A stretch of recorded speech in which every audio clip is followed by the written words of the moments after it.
किसान भैया बिन्नाहरों की खेती किसानी संबंधी समस्याओं और उनके समाधान पे आधारित फोन इन कार्यक्रम हेलो किसान वाणी लेके एक बेरे फिर हम आपके संगे हैं। स्वीकार करो हमारी राम राम। आज के एक कार्यक्रम में हमारे कृषि विशेषज्ञ पधार चुके हैं। डॉक्टर MP दुबे, प्रमुख वैज्ञानिक कृषि विज्ञान केंद्र सागर, डॉक्टर DP सिंह, पशु चिकित्सक कृषि विज्ञान केंद्र सागर और डॉक्टर ममता सिंह जी, कृषि वैज्ञानिक कृषि विज्ञान केंद्र सागर। तो आप सब जनों को ये कार्यक्रम में बहुत बहुत स्वागत है। और किसान भैया बिन्नाहरों के फोन भी आवो शुरू हो गए हैं, तो आओ देखते हैं पहले फोन पे को है। हाँ भैया, आकाशवाणी सागर कार्यक्रम हेलो किसान वाणी। जी सर, बोले बात करना गिरिजा से। अच्छा, बहुत बहुत स्वागत है बोले भैया आपको ये कार्यक्रम में। जी धन्यवाद सर। बताओ भैया क्या समस्या लेके आए हो आज? मसूर की बोनी कर सकते हैं अभी, मसूर चना की। मसूर की बोनी करने आपके लाना है? जी। कितने क्षेत्र में बोनी करवो चाहत भैया? सर 5 एकड़ में। अच्छा, तो मसूर ही मसूर लगावो चाह रहे का? जी। चलो भैया, आपके लाने जानकारी दे रही हैं डॉक्टर ममता सिंह जी, सुनो ध्यान से। जी बिल्कुल, मसूर की बोनी अभी हमारी जहाँ पे चूंकि इस बार बारिश ज्यादा हो गई थी तो बहुत नमी है खेतों में, तो वैसे भी बोनी हमें नवंबर के प्रथम सप्ताह तक बहुत जो सामान्य बुआई अपने यहाँ चलती है कर सकते हैं, तो बिल्कुल करें। लेट नहीं हुआ है अभी, उनके पास 10-15 नवंबर तक वो बिल्कुल बोनी कर सकते हैं। जी ठीक है भैया जी, धन्यवाद फोन करने के लाने। और जो अगलो फोन। हेलो सर जी, हेलो किसान वाणी। हाँ भैया, आकाशवाणी सागर कार्यक्रम हेलो किसान वाणी। चलो अच्छी बात है, मालक हमारी तरफ से नमस्कार पहुंच गया पूरी टीम के लाने। आपके लाने भी नमस्कार पहुंच जाए भैया। कोआ बोल रहे भैया? हम हल्ला भाई बोल रहे थे सर, धुरा गाँव से।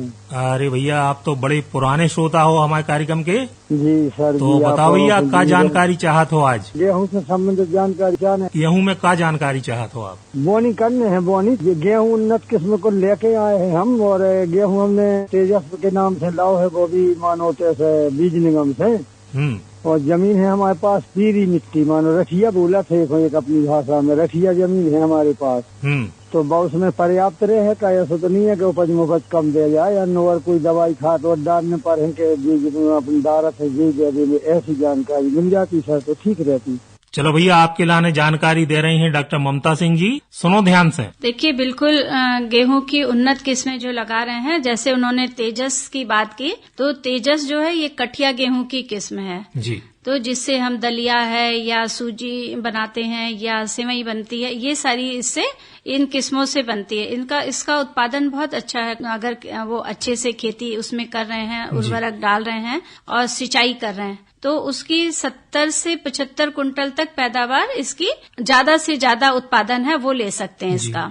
इनमें खाद उर्वरक प्रबंधन कैसे क्या करेंगे? खाद उर्वरक प्रबंधन के लिए देखिए, सबसे पहले तो हमें मिट्टी की जांच करानी चाहिए, ठीक है। और दूसरी बात कि अगर खाद और उर्वरक हम गेहूं में सिंचाई के ऊपर देते हैं, जितना हमारे पास पानी है उस हिसाब से हमारी इसमें उर्वरक प्रबंधन किया जाता है। तो सर्वप्रथम वो मिट्टी की अपनी जांच करा ले और उसके बाद उर्वरक उसमें दे, और कोशिश करे कि DAP का प्रयोग ना करके यूरिया, सिंगल सुपर फास्फेट और पोटाश का प्रयोग करें, क्योंकि हमारे यहाँ पोटाश किसान बिल्कुल नहीं डालते हैं, और जो उर्वरक डाल भी रहे हैं वो भी उनकी असंतुलित मात्रा रहती, कभी कम ज्यादा डाल दिए, कभी ज्यादा कर दिए, कभी कम कर दिए। तो सर्वप्रथम वो जांच कराएं और उसके बाद उर्वरकों का प्रयोग करें। और दूसरा कि उन्होंने उन्नत किस्मों के बारे में जानकारी प्राप्त करना चाहते हैं, तो जैसे उनके पास अगर पानी की सुविधा है तो अभी जो अपने यहाँ बीज जिनका उपलब्ध हो जाता है, GW 322 किस्म है, GW 366 है, HI 1544 है, फिर MP 3382 है, जिसको JW 3382 के नाम से भी जानते हैं। ये अपनी हमारी सिंचित गेहूं के लिए इनका बीज अपने सागर जिले में समितियों में या बीज निगम में ये मिल जाता है, तो इनका वो उपयोग कर सकते हैं। और अगर कम पानी उनके पास है तो उसमें JW 3020 है या JW 3211 है, या अभी सबसे नई उसमें जो चल रही है अपने यहाँ JW 3288, तो इनका प्रयोग करके वो नई किस्मों का चयन करें और ज्यादा से ज्यादा उत्पादन लेने की कोशिश करें। साथ में उर्वरक प्रबंधन और बीज उपचार, इसको भी ध्यान में रखें वो। जी। तो निश्चित तौर पे हल्लन भाई की समस्या को समाधान होगा ये। और जो अगलो फोन। हेलो हेलो किसान वाणी से। हाँ भैया, आकाशवाणी सागर, कार्यक्रम हेलो किसान वाणी। जी गुड्डू चौल बोल रहे बमौरी धूड़ा से। बहुत बहुत स्वागत है आपको ये कार्यक्रम में। बताओ क्या समस्या आ रही है? अरे हमारी एक भैंस क्या है साहब। हाँ तो वह ब्यावन है, 1-2 दिन ब्यावी वाली। अच्छा 8 दिन से कोई जान का होगा, पाँव में ले ला रही है। तो लखवा तो नहीं लग गया, चोट लगी न कच्ची में, तो कच्ची तो नहीं है हमारी क्या समस्या। चलो भैया, आपके लाने जानकारी दे रहे हैं डॉक्टर DP सिंह जी, सुनो ध्यान से। उसके जो खूर है, खूर को उठा करके देखिए, उसमें कहीं कील उल तो नहीं चुभी है?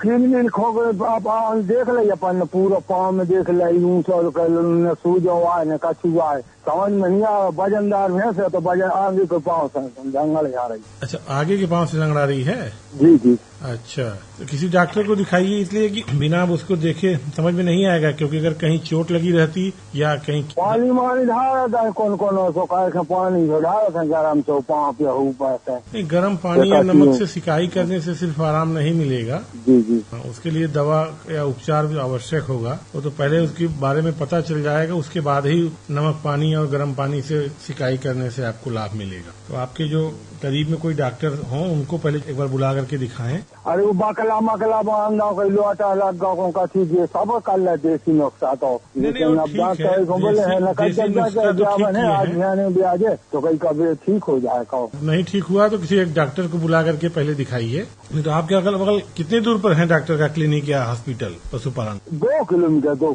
दूर। ठीक है भैया, आप अपने नजदीकी पशु चिकित्सालय ले जाके, अगर भैंस ले जाओ संभव ना हो तो पशु चिकित्सक को अपने गांव में बुला के भैंस को दिखा सकत हो और उनको उपचार करवा सकत हो। बहुत बहुत धन्यवाद, आपने ये कार्यक्रम में फोन लगाओ। और जो अगलो फोन।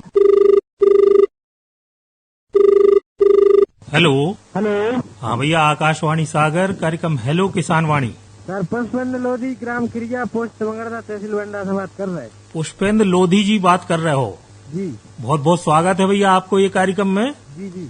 बताओ भैया, क्या जानकारी चाहत हो आप? सर गेहूं लगाना चाहते हैं, कौन सी प्रजाति लगाएं? गेहूं लगावो चाहत हो भैया? कितने रकबा में लगावो चाहत भैया? सर 10 एकड़ में। 10 एकड़ में? जी सर, कम पानी वाला बता, पद ज्यादा हुए। सिंचाई की साधन नहीं आगा? सर दोनों कम पानी है, पानी बड़ा जाता है सर। मतलब गेहूं की असिंचित खेती करवो चाहत हो आप? जी। चलो भैया, आपके लाने जानकारी दे रही हैं डॉक्टर ममता सिंह जी, सुनो ध्यान से। देखिए, जैसा अभी चर्चा कर रहे थे कि गेहूं में अगर पानी हमारा कम दे पाते हैं तो हमारे यहाँ किसान भाई क्या करते हैं, GW 322 भी लगा लिया, 366 भी लगा लिया, उसको पानी वो कम दे देते हैं तो पैदावार कम निकलती है। और ज्यादा से ज्यादा जो हम किसानों से जानकारी हम बातचीत में लेते हैं कि वो 1 एकड़ में 14-15 कुंटल, 12 कुंटल ऐसे पैदावार ले रहे हैं, जबकि इन्हीं की अगर हम सिंचित में बोए तो हम 50 से 60 कुंटल तक प्रति हेक्टेयर पैदावार ले सकते हैं। जी। तो पानी अगर इनके पास कम है तो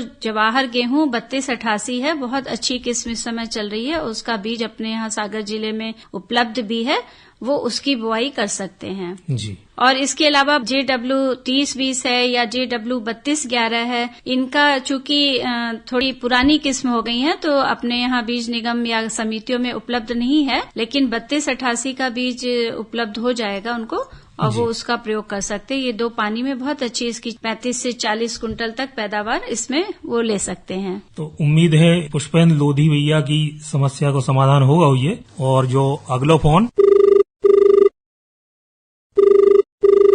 हेलो किसान वाणी। हाँ भैया, आकाशवाणी सागर, कार्यक्रम हेलो किसान वाणी। जी सर नमस्कार। नमस्कार भैया, को बोल रहे? सर लक्ष्मण सिंह बोल रहे सर, बहुत राय से। अच्छा, बहुत बहुत स्वागत है आपको ये कार्यक्रम में। बताओ भैया, क्या जानकारी ले वो चाहत हो? सर जानकारी ज्या लेना थी, जैसे अपन वहाँ पे बोनी करने मतलब चना मसूर की, इनमें अपन सिंगल सुपर को उपयोग कर सकते हैं सर, के नहीं कर सकते हैं? अच्छा जी। और कितनी जगह में लगावो चाहत भैया मसूर चना? सर 2-3 एकड़ में। अच्छा। चलो भैया, आपके लाने जानकारी दे रहे हैं डॉक्टर MP दुबे साहब, सुनो ध्यान से। जो भी हमारी दलहनी फसलें होती हैं उनके लिए फास्फोरस अत्यंत आवश्यक होता है। क्यों होता है? क्योंकि जड़ का विकास सभी फसलों की बहुत महत्वपूर्ण है और फास्फोरस का काम है जड़ का विकास करना। और जितनी भी हमारी दलहन फसलें हैं उसमें जो नाड्यूल होते हैं, उसमें जो कहना चाहिए गठाने होती है, उसमें जो एक रस होता है गुलाबी कलर का, उसमें बैक्टीरिया होते हैं असंख्य। उनको नाड्यूल की संख्या ज्यादा हो, नाड्यूल स्वस्थ रहे, उसमें गुलाबी रस भरा रहे और मतलब बैक्टीरिया स्वस्थ रहे, उसके लिए फास्फोरस बहुत जरूरी है। तो दलहन का जो प्रश्न है आपका, चने का और मसूर का बहुत जरूरी है। जहां तक इसके न्यूट्रिशन का सवाल है, पोषण व्यवस्था का सवाल है, मैं किसान भाइयों को बताना चाहूंगा कि जितनी भी हमारी दलहन है रबी की, खासकर चना, मटर, मसूर, ये 3 मुख्य दलहनी फसलें इस मौसम की, उसमें आप नोट कर लें सभी किसान भाई, 20, 40 से 60 और 20, 10 और 5 NPK-S-ZN, मतलब नत्रजन। 40 से 60 इसलिए बोला मैंने कि जिन जमीनों में फास्फोरस का जो कहना चाहिए उनका जो अच्छा स्तर है, अगर मध्यम से उच्च स्तर है फास्फोरस का, तो उसमें आप 60 किलो प्रति हेक्टेयर फास्फोरस की मात्रा दे सकते हैं। लेकिन हमारे मध्य प्रदेश में खासकर सागर जिले की मृदाओं में फास्फोरस की कमी है, तो 20, 60, 20, 10, 5 NPK-S-ZN, मतलब नत्रजन, फास्फोरस, पोटाश, गंधक और जस्ता। जैसे मैंने पहले भी बताया किसान भाइयों को कि जस्ता एक बार 25 किलो जिंक सल्फेट के माध्यम से जस्ता हम देंगे तो 5 किलो जस्ता प्रति हेक्टेयर मिलेगा जमीन को। ये 6 फसलों के लिए पर्याप्त होता है, इसको बार बार नहीं डालना है। बाकी के जो 4 तत्व हैं इनको आपको हर वर्ष हर फसल में उनकी निर्धारित मात्रा के अनुसार गणना करके डालना है। तो ये डालेंगे तो अच्छा उत्पादन होगा और जब हमारी जड़ मजबूत होगी तो काफी हद तक पौधा स्वस्थ रहेगा। उसमें जो विभिन्न प्रकार के रोग या दूसरी जो बीमारियां होती हैं उनसे भी सुरक्षा काफी हद तक मिलती है। जी। तो हमारे किसान भाइयों को चाहिए कि वो चाहे डीएपी डालें, चाहे एनपीके के माध्यम से डालें या एसएसपी, यूरिया और पोटास का कॉम्बिनेशन डालें। मैंने पहले भी कहा था कि जब आप जिस दुकान से, जिस सोसाइटी से आप खाद खरीदते हैं, बोरियां खरीदते हैं, उर्वरक खरीदते हैं, उनसे आप एक पत्रक लीजिए। जो 6 प्रकार के हमारे उर्वरकों के समूह हैं विभिन्न फसलों में, जो अनुशंसाएं हमारी एनपीके की रहती हैं, उसके आधार पर उस 1 कुंटल बोरी में, किसी भी उर्वरक की बोरी में कितना वो आवश्यक तत्व होता है, नत्रजन, स्फोर या पोटाश, उसके आधार पर गणना किए हुए चार्ट्स उपलब्ध हैं। तो वो अगर बिक्री करते हैं केंद्र, तो उनका दायित्व है कि किसान को संपूर्ण जानकारी दें कि आपको 1 एकड़ में इस खाद की इतनी, इस खाद की इतनी, इस खाद की इतनी बोरियां लगना है, तो आप इसको खरीद सकते हैं। अगर मान लो नहीं होता तो हमारे कृषि विज्ञान केंद्र या अनुसंधान केंद्र में आकर इसका पत्रक ले सकते हैं, तो उनको वो हमेशा के लिए काम आएगा। और जो अगला फोन, हेलो। हाँ भैया, आकाशवाणी सागर कार्यक्रम हेलो किसान वाणी। सलमान बोला, क्या नाम मांगते हैं? सलमान भैया, बहुत बहुत स्वागत है आपको ये कार्यक्रम में। बताओ भैया क्या हो रहा हो? जी का पानी लगो है। बताओ भैया, आज ये कार्यक्रम में क्या जानकारी चाहत हो? हमारा बटरा पीलो पड़ रहा है। बटरा पीलो पड़ रहा है आपको? कितनी जगह में लगा भैया बटरा? 2 एकड़ में। 2 एकड़ में। और कितने दिन होगा बुआई के? 25 दिन की हुआ है। चलो भैया, आपकी समस्या को निदान बता रहे हैं डॉक्टर MP दुबे साहब, सुनो ध्यान से। सलमान भाई, 2 चीजों पे ध्यान रखना। ज्यादा नमी तो नहीं है आपके मटर में? नहीं, नमी तो नहीं, मतलब पर्याप्त नमी है, ज्यादा नहीं है ना? एक तो पीलापन ज्यादा नमी से आता है, दूसरा पीलापन आप ये देखो, हालांकि अभी माहू नहीं लगेगा, है ना, लेकिन फिर भी आप देख लो कि उसमें माहू तो नहीं लगा है। माहू इसमें बहुत जबरदस्त लगता है इस फसल में। और दूसरा, इसका और कोई ऐसा रीजन नहीं है जिसमें पीला पड़ रहा हो। कुछ ये जातिगत स्वभाव भी होता है, जातिगत लक्षण भी होते हैं। हो सकता है उस जो जाति आपने प्रयोग की है उसके पत्ते बहुत ज्यादा हरे ना हो के थोड़ा पीलापन लिए हुए हों, तो ये कारण हो सकते हैं। और आपने आधार खाद तो दिया होगा, आधार रूप के रूप में खादें दी होंगी आपने पहले, है ना, बोनी के समय? हाँ। उगते तो नहीं पौधे? उगते तो नहीं। हाँ, पीलापन है। अच्छा ये बताइए, आपके पत्तों पे सफेद सफेद पाउडर तो नहीं है? आदि में है बस। हाँ, वो पाउडरी मिल्ड्यू रोग लग गया है भैया, भभूतिया रोग लग गया है। इसलिए तो हम जानने की कोशिश कर रहे थे आपसे। सलमान भाई के साथ साथ सभी ऐसे हमारे जो मटर उत्पादक किसान हैं उनको सलाह दी जाती है कि चूंकि तापक्रम अभी थोड़ा ज्यादा चल रहा है तो माहू की संभावना पूरी है, भले आपने समय से पहले बोनी कर दी हो। और दूसरा, भभूतिया रोग बहुत जल्दी आता है क्योंकि नमी भी पर्याप्त है वातावरण में, जिसकी ह्यूमिडिटी बोलते हैं। तापक्रम भी माइल्ड है, ना बहुत ज्यादा है ना बहुत कम है उसको ग्रो होने के लिए। तो आप कोई भी दैहिक फफूंद नाशक जैसे कार्बेंडाजिम, हेक्साकोनाजोल, जो भी आपको मार्केट में दैहिक फफूंदनाशी मिले, उसकी निर्धारित मात्रा, जो निर्देश उसमें दिए हैं डिब्बे में, पर्चे में, उसको फॉलो करते हुए, उसको मानते हुए, तो इन निर्देशों का पालन करें और तुरंत इसका छिड़काव करें। तुरंत लगाइए इसको दवा का छिड़काव। ओके, ठीक है सलमान भैया। नमस्कार। ठीक है भैया, नमस्कार। हेलो। हेलो किसान वाणी। हाँ भैया, आकाशवाणी सागर, कार्यक्रम हेलो किसान वाणी। जी हाँ सर जी, नमस्कार। नमस्कार भैया, को बोल रहे हैं अपन? गोलू अहरवार बात कर रहे हैं। गोलू अहरवार, अच्छा, बहुत बहुत स्वागत है आपको ये कार्यक्रम में। जी सर। बताओ भैया, आज ये कार्यक्रम में क्या जानकारी चाहत हो आप? गेहूं की किस्म जानना चाहता हूँ सर जी, जो कम पानी में मतलब उग जाए सर जी। अच्छा, गेहूं की उन्नत किस्में आप जानना चाहत हो? जी सर। देखिए, आप अगर कठिया लगाना चाहते हैं तो सबसे अच्छी जो प्रजाति चल रही है तेजस, है ना, उसको आप ले सकते हैं। और रोटी वाली जो गेहूं है जिसकी हम रोटी खाते हैं, उसमें तमाम प्रजातियां, आपका 1544 है, 366 अभी भी चल रही है, 273 है, और भी कई प्रजाति हमारे कृषि विश्वविद्यालय जबलपुर की ढेर सारी प्रजातियां आपके गांव में भी हो सकती हैं। विभाग के माध्यम से आपको बीज निगम से मिल सकती हैं। और जो भी, कौन सा विकास खंड है आपका? देवरी। तो देवरी के वरिष्ठ कृषि विकास अधिकारी, उनसे संपर्क करके उनसे भी आप जानकारी ले सकते हैं। और सागर में जो ये है ना बीज निगम, इसमें पर्याप्त मात्रा में गेहूं की प्रजातियां आपको उपलब्ध हो सकती हैं। तो संपर्क करके उनसे पूछ के आप बीज उठा सकते हैं। ठीक है गोलू भैया। ठीक है, बहुत बहुत धन्यवाद आपको। बहुत बहुत धन्यवाद, आपने ये कार्यक्रम में फोन लगाओ। और जो अगलो फोन,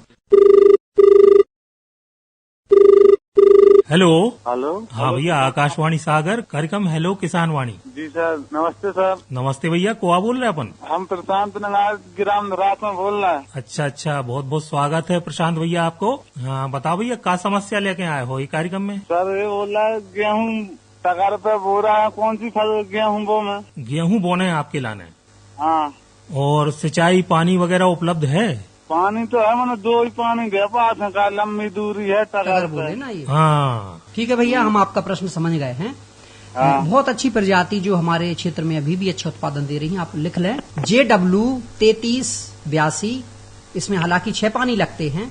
JW 3211, 3288, 3269 और 3211 अगर आप बोएंगे, पुरानी प्रजाति है लेकिन अभी भी इसमें उत्पादन क्षमता है। क्या होता है, जब कोई प्रजाति पुरानी हो जाती है तो उसमें उत्पादन क्षमता का आनुवांशिक गुण तो रहता है, लेकिन उसमें विभिन्न प्रकार के रोग, खासकर गेहूं में जो मुख्य रोग होते हैं वो उभरने लगते हैं, उसकी क्षमताएं कम हो जाती है सहनशीलता की। तो अगर आपके पास मान लो कोई उन्नत बीज नहीं मिल रहा है, प्रयास करने के बावजूद ही, किसान भाइयों को मेरी सलाह है कि उनके पास जो भी किसी भी फसल का जो भी बीज हो जी, भले उनको प्रजाति नहीं मालूम हो, और अगर वो उससे संतुष्ट हैं तो उसका बढ़िया उसको ग्रेडिंग करके उसको फटक लें, छान लें, एक सर बीज कर लें और उसका बीजोपचार करके समय पे बोनी करें। एक और किसान भाइयों के लिए मैं उनके संज्ञान में, बीज हमेशा आप कम लीजिए। किसानों की आदत होती है रज्जू भैया कि अगर उनको मान लो 10 कुंटल में करना है तो उनको 10 कुंटल बीज ही चाहिए है। ऐसा ना करें, बीज महंगा होता है, पैसा भी जाया होता है। 1 कुंटल खरीदिए ना भैया, आपको पैसा भी बचेगा,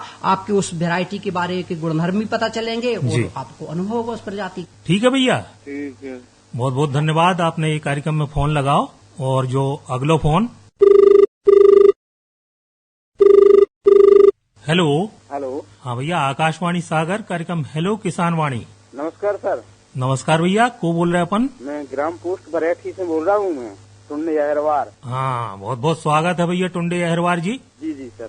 बताओ भैया, क्या हाल चाल है, क्या हो रहा हो? बस अब घर ही बैठे सर, अब बोनी वोनी की तैयारी है अब तो। अच्छा, हाँ जी। तो का लगावो चाहत हो भैया? गेहूँ लगावो चाहत। कितने क्षेत्र में लगाने हैं? 4.5 एकड़। सिंचाई की क्या सुविधा है भैया? सिंचाई की सर कुआ है, मतलब पर्याप्त पानी है? पानी जैसे आसमान अच्छा पानी रहे कुआ में। हालांकि कई श्रोताओं के लाने गेहूं की खेती की जानकारी दे चुके हैं दुबे जी, फिर भी आपके लाने फिर से जानकारी दे रहे हैं, सुनो ध्यान से। जी सर।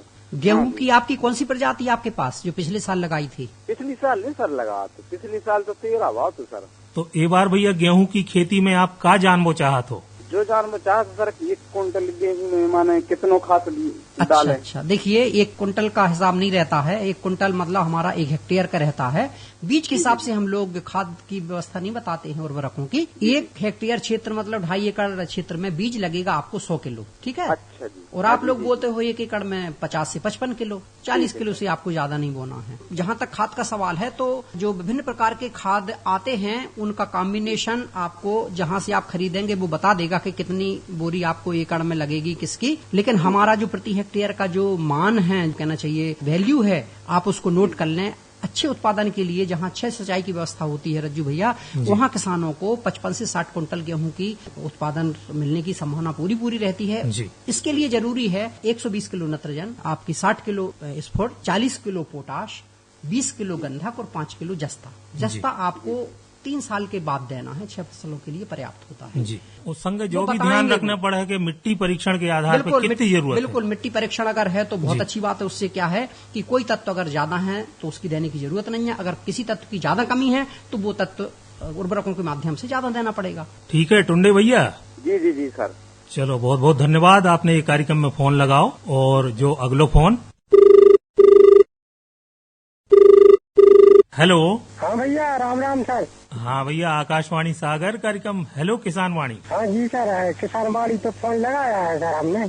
अच्छा, अपन को बोल रहे भैया? हम बोले रहे सर रामशंकर ग्राम रीछई से। अच्छा, ग्राम रीछई से रामशंकर।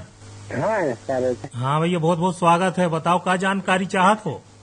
जानकारी सर, जो 14-10 भाटा लगाए हैं सर, बंजुआ हो रहे हैं सर, क्या कारण से हो रही है? चलो भैया, आपकी समस्या को समाधान बता रहे हैं दुबे जी। जी सर। सुनो ध्यान से। भैया जी बताओ, कौन सी प्रजाति है, कौन सी किस्म लगाई है? हाँ 14-10 लगाए हैं सर। 14-10? जी जी। अच्छा, ये बताइए कितने दिन की फसल है आपकी? 1.5 महीना हो गया। 1.5 महीना? जी सर। तो ये तो फूल का समय है, फूल आने वाला है आपकी फसल पर। फूल आ रहा है सर, मानो कछु पेड़ यहाँ से आधे से बंजुआ भाई जा रहा है सर। आप बताओ क्यों, क्या लक्षण है बंजुआ पौधों के? जिसमें फूल नहीं आ रहे हैं उस पौधे में और जिसमें फूल आ रहे हैं, दोनों में अंतर बताओ जरा हमको। फूल जो पेड़ में आ रहे हैं सर से वो तो फूल ही रहा है, जो पेड़ मानो उसमें फूल आ रहा है और वो तो बंजुआ टाइप पे ठहरा है, कोकरापन से लगो है। हाँ वही कोकरा, वही हम पूछ रहे थे आपसे। जी सर। ठीक है ना, पत्ते तो नहीं मुरझा रहे हैं? पत्ते अकेले कोकरा गए हैं और नीचे से माने पेड़ों फिर सूख भी समझ गए, वो कोकरना अलग है। लेकिन जैसे गार्डल बीटल में सोयाबीन के पत्ता बीच बीच में मुरझाने लगते हैं ना, वैसे लक्षण तो नहीं है? वैसे नहीं है। चलो ठीक है, अपन जो पेड़ पटा देते हैं बंजुआ। हाँ बिल्कुल। देखो भैया, बिल्कुल आपने सही कहा। और आप दवाई का नाम लिख लो, दवाई का नाम इमिडाक्लोप्रिड। इमिडाक्लोप्रिड नाम नोट कर लो दवाई का। जी सर, लिख लो। दूसरी दवाई लिखो एसीटामीप्रिड। एसीटामीप्रिड। और तीसरी दवाई स्टोर पे मिल जाएगी, उसमें ये पढ़ना है आपको दवाई खरीदते समय रस चूषक कीटों के लिए। 2 दवाइयों के अलावा अगर आपको कोई ऐसा डिब्बा, ऐसा पैकेट, ऐसा कोई विक्रेता के पास जो दवाई का है कि साहब ये हमारे यहाँ दोनों नहीं है, ये ले जाओ, तो आप उसमें ये पढ़ना रस चूषक कीटों हेतु, है ना। अच्छा। इल्ली एवं रस चूषक कीटों हेतु बहुत सारे कॉम्बिनेशंस बाजार में आ रहे हैं। फुर्ती करो आप इसमें। और जो पत्ते सिकुड़ गए हैं ना, कुकर गए हैं, कुकरा रोग लग गया भैया, उन फुर्ती से निकाल दो सबको, बिल्कुल लोभ मत करो। क्या होता है, बीमार पौधे की पत्तियों का जो रस होता है वो सफेद मक्खी नाम का एक छोटा सा बारीक कीड़ा होता है, वो चूसता है और स्वस्थ पत्ती पे बैठता है, उसका रस भी चूसता है। तो उसके मुंह में, उसके लार में जो उसके बीमारी के जो वायरस है, उसके पेट में या उसके लार में जो रहते हैं, वो उस स्वस्थ पौधे की पत्तियों पे चले जाते हैं। वो पौधा भी आपका उस रोग से प्रभावित हो जाता है ना। इसको अपन मोजेक रोग बोलते हैं। तो ये खतरनाक रोग है। वो सबसे अच्छा उपाय है कि जो भी आपके ग्रसित पौधे हैं, कुकर रहे हैं जिनके पत्ते, पूरे पौधे आप बिना संकोच के, बिना लोभ करे, ठीक है भैया, नुकसान जरूर होगा आपके पौधों को, लेकिन आपके जो स्वस्थ पौधे हैं वो बचे रहेंगे और उससे आपको दुगनी उपज मिलेगी। तो आपकी भरपाई जो पौधे निकालोगे उनकी हो जाएगी। और एक ध्यान रखना है आपको, दवाई की मात्रा ना तो आप कम करेंगे और ना ज्यादा करेंगे। पानी की मात्रा ना तो आप कम करेंगे ना ज्यादा करेंगे, यही गलती होती है। जी सर। चलो ठीक है भैया, बहुत बहुत धन्यवाद, आपने ये कार्यक्रम में फोन लगाओ। हेलो। हेलो किसान वाणी से। हाँ भैया, आकाशवाणी सागर कार्यक्रम हेलो किसान वाणी। जी गुड्डू चौल बोल रहे बमौरी धूड़ा से।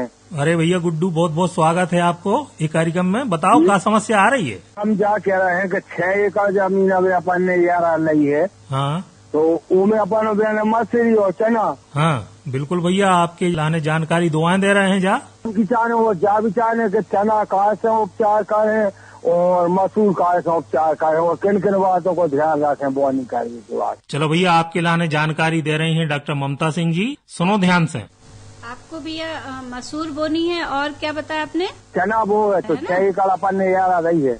हाँ ठीक है। देखिए, चने और मसूर में सबसे पहले तो आप उन्नत किस्में जो उसकी हैं, जो अपने यहाँ चलती हैं, है ना, आप उसका चुनाव करिए, क्योंकि बहुत सारी पुरानी किस्में जैसे आप लोग लगाते हैं खजुआ बो रहे हैं या उसका नाम नहीं पता है, तो उसमें उगरा रोग जो आपका लगता है वही सबसे ज्यादा समस्या आती है अपने यहाँ।